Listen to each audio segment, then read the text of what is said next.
All right, moving right along. If you recall in the last lesson, I checked my new site and to see if it was mobile optimized, to see if it was mobile friendly, to see if it would show up on smartphones all right, and it didn't. So what I'm going to do this lesson is install a new theme that I know is mobile responsive that will show up right on iPads, iPods, iPhones, and smartphones. Alright, so what I'm going to do now is just go ahead and install it. Here's how the site looks now. It's atrocious. I can't stand it. We're going to fix it up so people like it. First thing we got to do is actually upload the theme. I use OptimizePress. I love it. I don't use anything different. It is mobile responsive. It's easy for my staff to work around with. It's easy for me to use.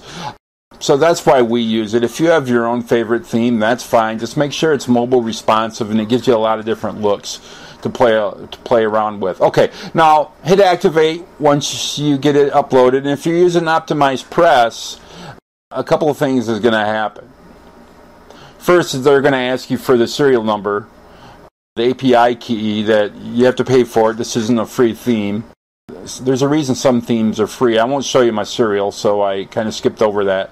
Alright, so this is what the site looked like. Now that I installed the theme OptimizePress, it looks like this now, so something definitely happened. Obviously, there's another step that needs to take place. There's instructions right there to show you how to do it, but I'll just do it. Log into your admin.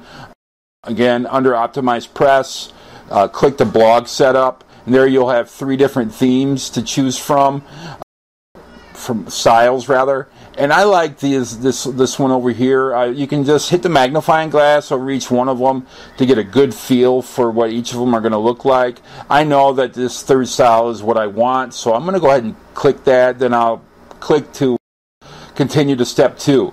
Now here is where you can get the blog looking, you know, a little more optimized, a little more branded. So I'm going to upload this logo because there's no logo there now. Alright. And there it is.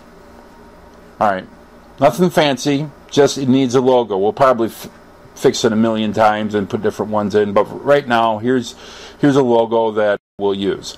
Alright, so, and you can upload your logo. Obviously, if you got one you're already using, you may be able to use it on this theme too as well. Alright, and that's how I upload my logo.